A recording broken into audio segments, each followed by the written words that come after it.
Metro ఉదయం news కి స్వాగతం. అసెంబ్లీ ప్రశ్నోత్తరాల సమయంలో మొబైల్ అంగన్వాడీ వాహనాలు, మహిళా స్వయం సహాయక బృందాలకు బ్యాంక్ రుణాలపై సభ్యుల ప్రశ్నలకు మంత్రి సీతక్క సమాధానమిస్తారు. 10 సంవత్సరాలు ఏం చేసిరో చెప్పండి. ఫస్ట్ ఏం చేసిర్రు చెప్పండి. ఎన్ని ఉద్యోగాలు ఇచ్చారు? తెలంగాణ ఉద్యమం 10 ఏళ్ళు జరిగింది. 10 ఏళ్ల ఉద్యమం అంతా ఉద్యోగాల కోసమే. మరి మీరు అధికారంలోకి వచ్చి 10 ఏళ్లలో ఎన్ని ఉద్యోగాలు ఇచ్చారు అధ్యక్ష? ఏమన్నా అంటే నోటిఫికేషన్ ఇస్తే వాళ్ళకి ఏమన్నా జీతాలు పడ్డాయా? ఉద్యోగ గ్యారెంటీ వచ్చిందా? ఇవాళ ఉద్యోగాలు ఇచ్చింది మేము. నోటిఫికేషన్ ఇచ్చినాం. నోటిఫికేషన్ అంతా వాళ్ళ ఇంట్లోకైనా జీతాలు వచ్చినాయా? ఏమన్నా ఆర్డర్ ఇచ్చిర్రా?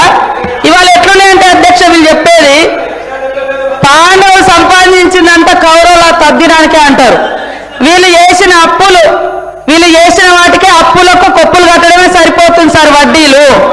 ఈరోజు హరీష్ రావు గారు ఇంత బాగా మాట్లాడిండు. మరి ఇన్ని వేల కోట్లు రైతులకు అప్పు ఎక్కడైంది? ఏ కాలంలో అయింది? ఇవాళ నీ నియోజకవర్గంలోనే 50% కాలేదంటున్నావు. మరి ఎందుకు కాదంటే మీ గవర్నమెంట్ హయాంలోనే మరి ఆ 20-30 వేల కోట్లు మీ గవర్నమెంట్ హయాంలోనే అయినాయి కదా అప్పులన్నీ రైతులకు. మీకు అంత చిత్తశుద్ధి ఉన్నప్పుడు ఎందుకు మరి కట్టలే?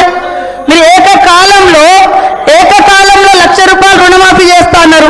ఏడ చేసిరు అంటున్నా. చేస్తే మేము వచ్చి 6 నెలల తర్వాత వెంటనే రైతు రుణమాఫీ అయింది. 6 నెలల్లో చేసుకున్న అప్పు కాదు కదా రైతులది. ఇవాళ యాసలు ప్రాసలు ఇప్పుడు బాగా మాట్లాడుతున్నారు సార్. మేము 2.5 ఏళ్ళకే మీకు అంత బాధ అవుతుంది. 10 ఏళ్ళు ఏం చేసారో లెక్కలతో సహా చెప్పండి. ఎన్ని లక్షల మందికి ఉద్యోగాలు ఇచ్చిర్రు? ఎన్ని లక్షల మందికి ఇల్లు ఇచ్చిర్రు? ఎన్ని లక్షల మందికి రుణమాఫీ చేసిర్రు? ఎన్ని లక్షల కోట్లు రుణమాఫీ చేసిర్రు? అవన్నీ చెప్పాలి కదా. అవి చెప్పకుండా ఎంతసేపు మేము గొప్ప. మీరు గొప్ప అయితే మీ సొంత నియోజకవర్గం రైతులే అనేక మంది మీ హయాంలోనే చాలా మంది చనిపోయారు. అదేవిధంగా ఇప్పుడు మీరు చెప్తున్నారు ఇన్ని వేల కోట్ల అప్పు ఉంది మీ నియోజకవర్గంలో అని.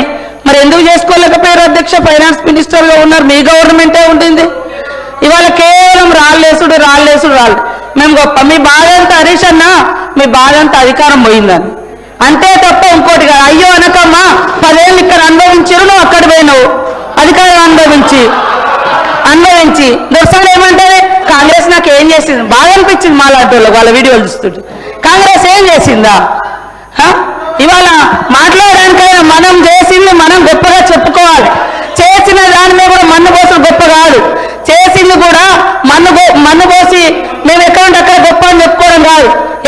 మా హయాంలో నేను ఉన్నప్పుడు కదా చేసిన, ఇప్పుడు చేయలేకపోయినాం అని చెప్పుకోవాలి. కానీ సీటు మారగానే చరిత్ర అంతా చేంజ్ అయిపోతుందా అధ్యక్ష? చేంజ్ అయిపోతుందా? అట్లా ఉంది. కాబట్టి వాళ్ళ బాగా నిజంగా ప్రజల మీద ఉంటే 10 ఏళ్ళు వచ్చే టైం మీకు. మరి ఇవన్నీ మీరు చేసి ఉంటే మేము ఇవ్వాల్సిన పేదరికం ఇంతెందుకు? మేము ఇవన్నీ చేస్తామని ఎందుకు ఒప్పుకునే వాళ్ళం? మీరు చేసిన